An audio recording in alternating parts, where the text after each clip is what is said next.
अग्निपथ योजना के विरोध में देश भर में विरोध की ज्वाला धधक रही है। एनएसयूआई ने शिमला में उपायुक्त कार्यालय के बाहर प्रदर्शन किया और आंदोलन के दौरान गिरफ्तार किए गए कार्यकर्ताओं की रिहाई की मांग की।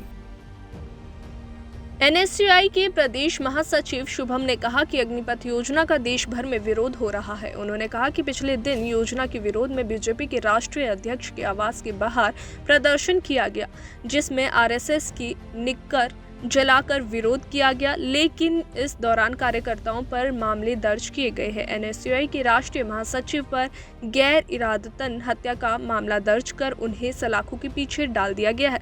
उन्होंने सरकार से मांग की है कि उन्हें जल्द रिहा किया जाए। देश में लोकतंत्र की हत्या की जा रही है। गलत नीतियों के खिलाफ आवाज उठाने वालों को सरकार दबाने का काम कर रही है। उन्होंने कहा कि ये योजना देश के युवाओं से खिलवाड़ है। जवानों को 4 साल बाद बिना पेंशन रिटायर कर दिया जाएगा, जो कि सही नहीं है। सर, पिछले दिनों जैसे ही अग्निपथ योजना लागू हुई थी तो हमारे एनएसयूआई के जो नेशनल बॉडी है उनके कुछ साथियों ने बीजेपी के जो राष्ट्रीय अध्यक्ष है आपके जेपी नड्डा जी, उनके आवास का घेराव किया था इस योजना के विरोध में। तो उन्होंने विरोध प्रदर्शन में आरएसएस की निक्कर को वहाँ पे जलाया था। इस तरीके से पुतले वगैरह यहाँ पे जलाए जाते हैं।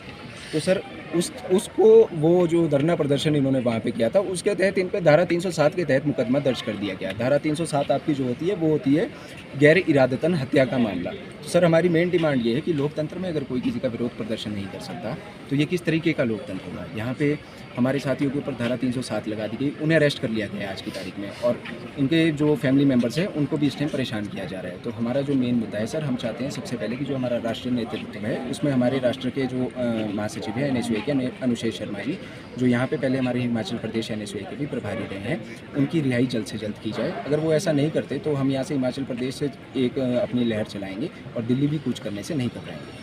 तो मैम जब भाजपा के बड़े लीडर्स ही नहीं ऐसी बात कर दी है तो हमें यहाँ पे कुछ कहने की ज़्यादा ज़रूरत ही नहीं है। ये इस टाइम रिक्रूटमेंट जो हो रही है ये सिर्फ चौकीदारों के लिए रिक्रूटमेंट हो रही है। अडानीज़ एंड अंबानीज़ का जो आगे को प्राइवेटाइजेशन चलना है, जिस तरीके से इन्होंने देश को बेच लिया है, ये उसी के लिए अपनी एक पर्सनल मिलिट्री फोर्स तैयार करेंगे और आने वाले समय में ये डिक्टेटरशिप की तरफ हमारा देश जा रहा है, जो सबको अब दिख जाना चाहिए। लोकतंत्र की जिस तरीके से हत्या कर रहे हैं इस टाइम वो बहुत ही शर्मनाक बात है। जो जॉब्स है ये सिर्फ एक लॉलीपॉप है, इसमें हम नहीं समझते कि ये कोई जॉब्स है।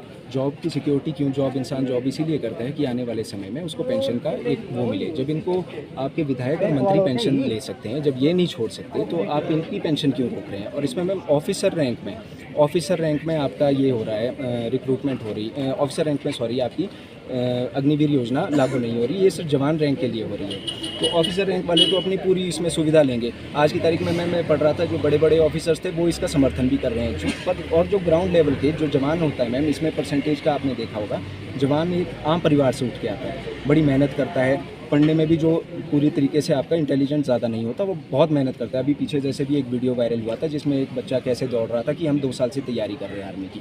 आपने तो उनका कैरियर ही एकदम से ख़त्म कर दिया है इस हिसाब से जो इन्होंने अग्निपथ योजना लागू की है, क्योंकि ये एकदम से रातों रात इन्होंने लागू की। अभी जाके इन्होंने पहले इसका 21 साल का आपका किया था, फिर अभी जो 2 साल का गैप था उसको 23 साल के लिए कवर कर दिया। सरकार अपने ही फैसलों पर टिकी हुई नहीं है। और जो पॉइंट आपने सबसे अच्छा कहा था, इनके बीजेपी के नेताओं ने ही कह दिया कि हम अपने ऑफिस के लिए सिक्योरिटी गार्ड यहाँ से तैयार करेंगे, तो इससे ज़्यादा हमें कुछ कहने की ज़रूरत ही नहीं है। लेकिन राशि आपका जीवन बसर के लिए हो सकती है। 11 लाख रुपए से ज़्यादा महंगी तो आजकल जो मंत्री बैठे होते हैं इनके पास गाड़ियाँ होती है। 11 लाख रुपए तो सिर्फ बोलने का अमाउंट है, वो भी जो इन्हीं का पैसा है वही कट के इनको वापस तो मिल रहा है। कोई ऐसा तो नहीं है कि इनको कोई जॉब सिक्योरिटी आगे की दी जा रही है।